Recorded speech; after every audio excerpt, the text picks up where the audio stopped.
Halo generasi milenial, perkenalkan kami dari kelompok KKM 292. Kita mau sharing ke kalian tentang pentingnya peran kita dalam perpajakan Indonesia. Yang pertama, manfaat pajak bagi pembangunan. Negara Indonesia pastinya akan terus berkembang mengikuti perkembangan zaman dan apa yang terjadi di global dan membuat Indonesia terus melakukan pembangunan nasional, yang dimana merupakan pembangunan fisik ataupun pembangunan sumber daya manusianya. Untuk itu diperlakukan sumber-sumber dana di pajak adalah salah satunya. Dana yang didapat dari sumber pajak tersebut akan dialokasikan ke berbagai bidang untuk pembangunan nasional. Nah, bidang tersebut adalah pelayanan umum, pertahanan, ketertiban dan keamanan, ekonomi, perlindungan lingkungan hidup, perumahan dan fasilitas umum, kesehatan, pariwisata, agama, pendidikan, dan perlindungan sosial. Kemudian yang kedua kita akan membahas subjek pajak. Kali ini kita akan membahas mengenai orang pribadi yang memiliki syarat seperti orang pribadi yang bertempat tinggal di Indonesia, orang pribadi yang berada di Indonesia lebih dari 183 hari dalam jangka waktu 12 bulan atau orang pribadi yang dalam suatu tahun pajak berada di Indonesia dan mempunyai niat untuk bertempat tinggal di Indonesia. Kemudian, badan yang didirikan atau bertempat kedudukan di Indonesia. Warisan yang belum terbagi sebagai satu kesatuan yang menggantikan yang berhak. Ketiga, kewajiban wajib pajak orang pribadi. Pertama adalah NPWP atau nomor pokok wajib pajak. Wajib pajak orang pribadi perlu mendaftarkan diri di KPP untuk mendapatkan nomor pokok wajib pajak. Yang kedua, SPT tahunan. Pertama, wajib pajak orang pribadi punya kewajiban melaporkan penghasilan dan harta dan kewajiban mereka setahun sekali dalam formulir SPT tahunan ke KPP. Jika ada status kurang bayar, maka wajib pajak tersebut harus membayar pajak melalui bank sebelum batas waktu, yaitu setiap tanggal 31 Maret. Periode pelaporan SPT pajak orang pribadi adalah dari tanggal 1 Januari sampai 31 Desember dan harus dilaporkan ke KPP sebelum tanggal 31 Maret setiap tahunnya. Ada 3 macam SPT tahunan. Yang pertama, formulir SPT 1770 untuk wajib pajak dalam negeri dengan penghasilan dari kegiatan usaha dan melakukan pekerjaan bebas. Yang kedua, SPT 1770S untuk wajib pajak dalam negeri yang bekerja dengan penghasilan per tahun di atas 60 juta. Ketiga, formulir SPT 1770SS untuk wajib pajak dalam negeri yang bekerja dengan penghasilan per tahun di bawah 60 juta. Kemudian, kewajiban wajib pajak yaitu untuk mengisi SPT tahunan pribadi di online pajak untuk zaman sekarang. Kemudian yang ketiga, kewajibannya adalah melapor SPT tahunan dengan online pajak, yang dimana zaman sekarang sudah segala yang berbasis online. Nah, selanjutnya kita akan membahas sesuatu yang tentunya nggak kalah penting, yakni mengenai NPWP dan SPT. Pernah dengarkan tentunya? Yuk kita dengarkan pembahasannya. Jadi apa sih sebenarnya yang dimaksud dengan NPWP? Dalam hal ini NPWP orang pribadi. NPWP orang pribadi adalah nomor pokok wajib pajak yang diberikan Ditjen Pajak untuk orang perorangan. Mudahnya, NPWP itu adalah sebuah kartu identitas yang resmi guna melakukan kegiatan perpajakan, seperti hitung, setor, dan lapor pajak. Lalu pertanyaan berikutnya, apakah memiliki NPWP itu wajib? Bagaimana bila seseorang tidak memilikinya? Intinya, apabila kita menerima penghasilan kena pajak dari suatu perusahaan ataupun dari usaha sendiri, maka kita wajib menyetorkan pajak terutang tersebut pada negara. Sedangkan konsekuensi bila tidak memiliki NPWP, maka akan dikenakan sanksi tarif pajak yang lebih tinggi dari tarif normal. Jadi, lebih baik punya, bukan? Caranya sangat mudah. Kita bisa memilih mengajukan langsung ke kantor pelayanan pajak atau KPP, atau dengan cara generasi milenial, yakni melalui website secara online. Yang pertama, cara membuat nomor pokok wajib pajak melalui KPP. Siapkan dokumen persyaratan yang telah difotokopi. Datanglah ke KPP terdekat dari alamat pada KTP. Bila alamat domisili sekarang berbeda dengan KTP, kita diharuskan melampirkan surat keterangan tinggal dari kelurahan. Isi formulir pengajuan NPWP. Selanjutnya, serahkan berkas ke petugas pendaftaran. Lalu, menerima tanda terima dari pendaftaran wajib pajak. Dan selesai. Tunggu pemberitahuan selanjutnya ya. Nah, buat generasi milenial seperti kita nih, ada cara yang lebih praktis tanpa harus kemana-mana. Kita bisa membuat nomor pokok wajib pajak secara online. Pertama, buka halaman elekpajak.go.id, lalu pilih menu daftar yang ada di bagian bawah. Masukkan alamat email yang masih aktif agar verifikasi bisa dilakukan. Selanjutnya, buka link verifikasi yang telah dikirim melalui email, lakukan pengisian data diri secara lengkap agar bisa melangkah ke proses selanjutnya. Pastikan data diri yang diisikan adalah benar ya. Setelah pengisian data diri selesai, buka email dan klik link verifikasi. Selanjutnya, masuk ke sistem e-registrasi dan pilih menu pengajuan NPWP. Ikuti langkah-langkah pengisian dengan teliti dan pastikan data yang dilampirkan adalah benar supaya pengajuan ini tidak ditolak. Setelah pengisian formulir selesai, sistem akan merekomendasikan KPP untuk mengurus pengajuan yang telah dibuat. Selanjutnya, klik menu token untuk mendapatkan kode unik sebagai syarat pengajuan. Klik kirim pengajuan dan tunggu beberapa hari untuk mendapatkan konfirmasi apakah pengajuan ditolak atau diterima. Konfirmasi akan dikirim melalui email. Terakhir, bila status pengajuan sukses, NPWP akan dikirim melalui pos ke alamat yang telah terlampir. Nah, kita akan beranjak ke pembahasan selanjutnya mengenai SPT. Apa itu SPT? SPT atau Surat Pemberitahuan adalah laporan pajak yang disampaikan kepada pemerintah Indonesia melalui Direktorat Jenderal Pajak. Ketentuan mengenai SPT diatur dalam Undang-Undang Nomor 28 Tahun 2007 tentang Ketentuan Umum dan Tata Cara Perpajakan. Dalam undang-undang tersebut ditegaskan, pemerintah mengharuskan seluruh wajib pajak untuk melaporkan SPT sesuai dengan ketentuan yang berlaku. Selanjutnya, kita juga mengenal 3 jenis formulir SPT PPh orang pribadi, yakni formulir 1770 yang ditujukan bagi wajib pajak yang bekerja tanpa ikatan kerja tertentu, formulir 1770 SS yang ditujukan untuk perseorangan atau pribadi dengan jumlah penghasilan kurang dari atau sama dengan 60 juta setahun dan hanya bekerja pada satu perusahaan, serta formulir 1770S untuk wajib pajak pribadi dengan penghasilan tahunan lebih dari 60 juta dan bekerja pada 2 perusahaan atau lebih. SPT wajib diisi dalam bahasa Indonesia oleh wajib pajak dengan menggunakan huruf Latin, angka Arab, satuan mata uang rupiah, dan wajib menandatanganinya sebelum diberikan kepada kantor pelayanan pajak terdaftar. Dan tentunya saat ini kita dapat mengisi SPT secara online yang disebut sebagai iSPT.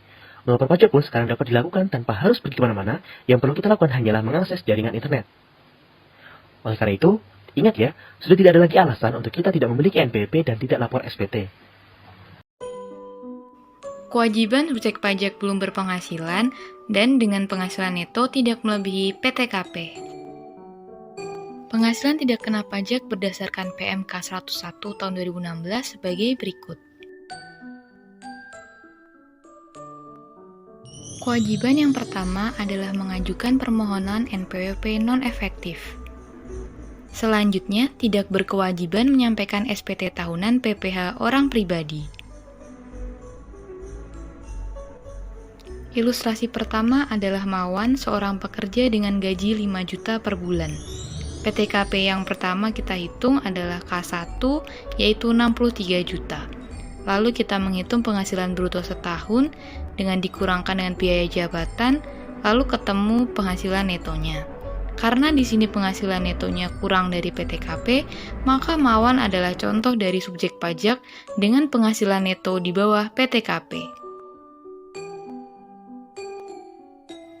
Ilustrasi kedua adalah Atea, seorang mahasiswa yang belum bekerja dan belum mendapat penghasilan selain uang saku dari orang tua. Atea adalah contoh subjek pajak belum berpenghasilan. Selanjutnya, ada kewajiban wajib pajak PP 23 tahun 2018. Nah, apa sih syarat untuk menjadi wajib pajak yang menggunakan PP 23 tahun 2018? Yaitu adalah wajib pajak dalam negeri yang memiliki peredaran bruto tertentu, yaitu tidak lebih dari 4,8 miliar dalam 1 tahun pajak. Nah, batasan 4,8 miliar ini sebenarnya ditargetkan untuk UMKM. Dengan kriteria sebagai berikut, yaitu wajib pajak orang pribadi, atau wajib pajak badan berbentuk koperasi, persekutuan komanditer, firma, atau perseroan terbatas. Nah, tarif pengenaannya adalah sebesar 0,5% dan bersifat final. Jadi cara menghitung pajaknya itu dengan mengalihkan tarif dengan dasar pengenaan pajak. Dasar pengenaan pajaknya ini adalah jumlah peredaran bruto setiap bulan. Peredaran bruto adalah imbalan atau nilai pengganti berupa uang yang diperoleh dari usaha sebelum dikurangi potongan penjualan, potongan tunai, dan atau potongan sejenis. Nah, ada batasan waktu untuk menggunakan tarif 0,5% tersebut, yaitu 7 tahun untuk wajib pajak orang pribadi, 4 tahun untuk wajib pajak badan berbentuk koperasi, persekutuan komanditer atau firma, dan 3 tahun untuk wajib pajak badan berbentuk PT. Nah, kita lihat langsung ke kasusnya. Ibu Rudi adalah seorang pedagang kaos dengan berjualan secara online di marketplace. Usahanya sudah berlangsung selama 4 tahun dan omsetnya dalam setahun terakhir adalah 150 juta. 150 juta ini adalah total dari omset bulan Januari sampai bulan Desember.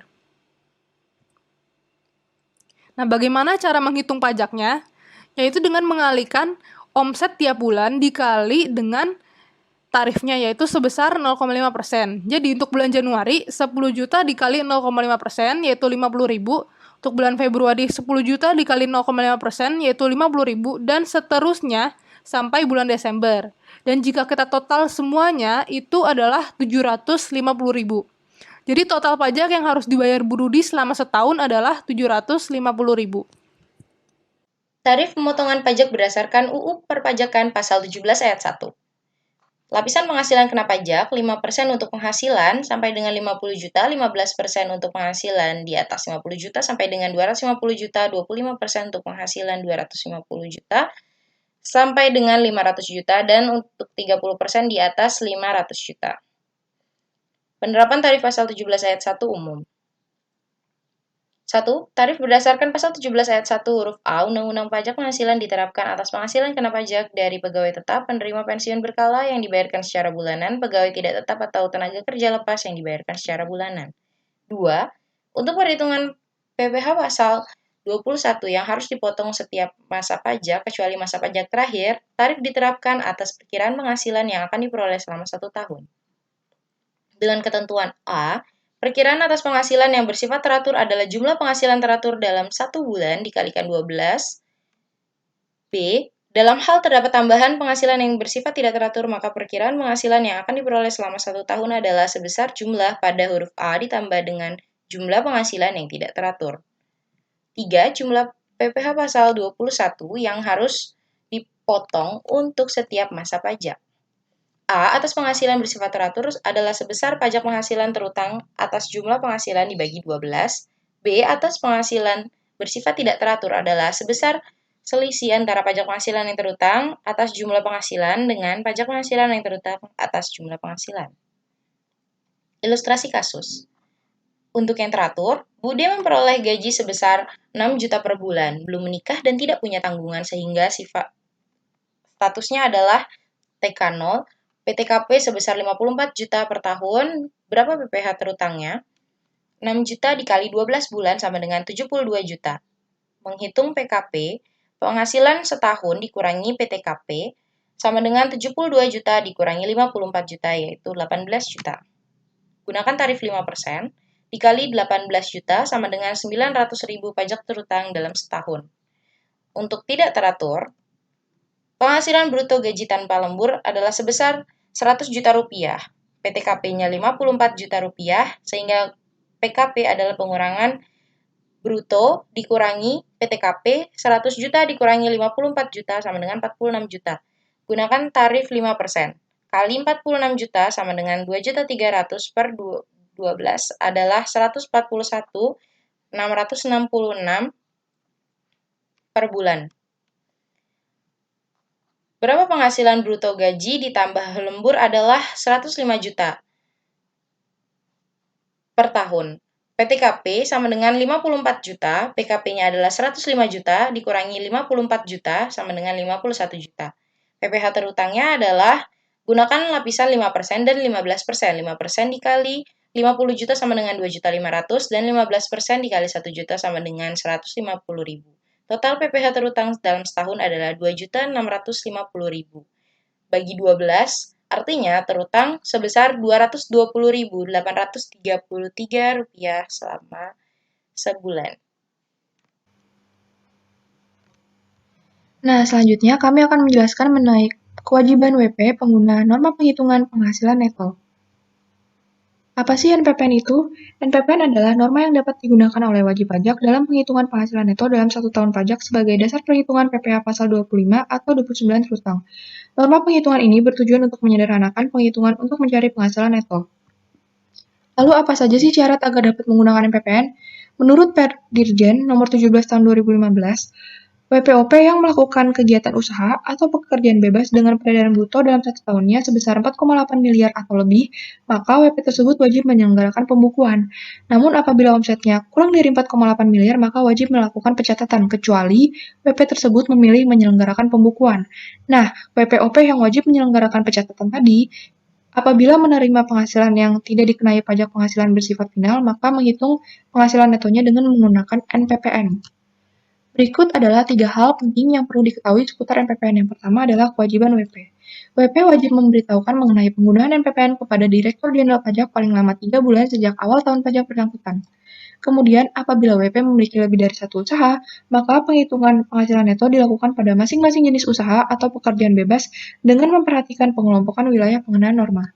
Kemudian, untuk dapat mencari penghasilan neto, tinggal mengkalikan penghasilan bruto dengan norma. Lalu, menurut lampiran Perdirjen nomor 17 tahun 2015, besaran norma dikelompokkan menjadi 3 kelompok wilayah, yaitu pertama, kelompok 10 ibu kota provinsi. Yang pertama ada Medan, Palembang, Jakarta, Bandung, Semarang, Surabaya, Denpasar, Manado, Makassar, dan Pontianak. Yang kedua adalah kelompok ibu kota provinsi lainnya, dan yang ketiga adalah kelompok daerah lainnya. Kemudian berikut ini merupakan contoh ilustrasi perhitungan untuk WPOP yang menggunakan NPPN. Tuan Budi merupakan seorang angkutan publik yang membuka kantornya di Bandung. Statusnya menikah namun belum memiliki anak. Dan diketahui penghasilan Tuan Budi di tahun 2019 adalah sebesar 1 miliar 250 juta. Penghasilan bruto yang ini kemudian dikalikan dengan norma yang tercantum pada lampiran Perdirjen nomor 17 2015, yaitu sebesar 50%, sehingga menghasilkan penghasilan neto sebesar 625 juta. Kemudian PPKP untuk Tuan Budi adalah K0, yaitu 58.500.000 dengan rincian PTKP untuk Tuan Budi sendiri adalah 54 juta dan untuk tambahan status kawin sebesar 4.500.000 rupiah. Kemudian menghasilkan penghasilan prapajak yaitu sebesar 566.500.000 rupiah. Kemudian dari situ PHKP-nya kita kalikan dengan tarif pasal 17 yaitu 5%, 15%, 25% tarif pajak progresif sehingga menghasilkan PPh terutang atau PPh kurang bayar sebesar 111.625.000 rupiah. Bismillahirrahmanirrahim. Di sini kita akan membahas WP yang menyelenggarakan pembukuan. Definisi pembukuan. Pembukuan adalah suatu proses pencatatan yang dilakukan secara teratur untuk mengumpulkan data dan informasi keuangan untuk periode tahun pajak tersebut. Data dan informasi keuangan ini diantaranya antara lain harta, kewajiban dan modal, penghasilan dan biaya, kemudian ditutup dengan menyusun laporan keuangan berupa neraca dan laporan laba rugi. Pada prinsipnya, wajib pajak orang pribadi yang melakukan kegiatan usaha atau pekerjaan bebas dan wajib pajak badan di Indonesia wajib menyelenggarakan pembukuan. Hal ini diatur dalam pasal 28 ayat pertama UU KUP. Namun, kewajiban pembukuan itu dikecualikan bagi wajib pajak orang pribadi yang melakukan kegiatan usaha atau pekerjaan bebas yang sesuai ketentuan perundang-undangan diperbolehkan menghitung penghasilan netonya menggunakan NPPN. Hal ini sesuai dengan pasal 28 ayat 2 Undang-Undang KUP. Pengecualian ini dilakukan berdasarkan prinsip kesederhanaan, terutama bagi pengusaha skala kecil dan menengah. Di sini kita akan secara khusus membahas tentang WP orang pribadi yang melakukan pembukuan. Tentunya dengan ketentuan dan syarat-syarat yang sesuai dengan perundang-undangan yang berlaku. Ilustrasi. Di sini ada Tuan Budi sebagai contoh. Ia adalah seorang akuntan yang membuka kantor di Bandung. Ia sudah menikah namun belum memiliki anak. Tuan Budi di sini dijelaskan bahwa ia melakukan pembukuan dan tidak memilih untuk menggunakan norma dalam menghitung penghasilan netonya. Jadi, dalam perhitungan pajaknya, kita menggunakan penghasilan dan biaya yang tertera dalam pembukuan Tuan Budi. yaitu penghasilannya 1,25 miliar dan biayanya 650 juta. Kemudian dengan PTKP yang sesuai keterangan di atas, didapatkan PHKP-nya seperti berikut. Setelahnya diikuti dengan perhitungan pajak dengan tarif progresif sebagaimana yang ada dalam pasal 17 Undang-Undang Pajak Penghasilan. Didapatkanlah PPh terutang atau kurang bayar yang dimiliki oleh tuan budi pada tahun yang bersangkutan. Terima kasih. Yuk dukung perpajakan Indonesia, karena pembangunan negara butuh partisipasi dari kita.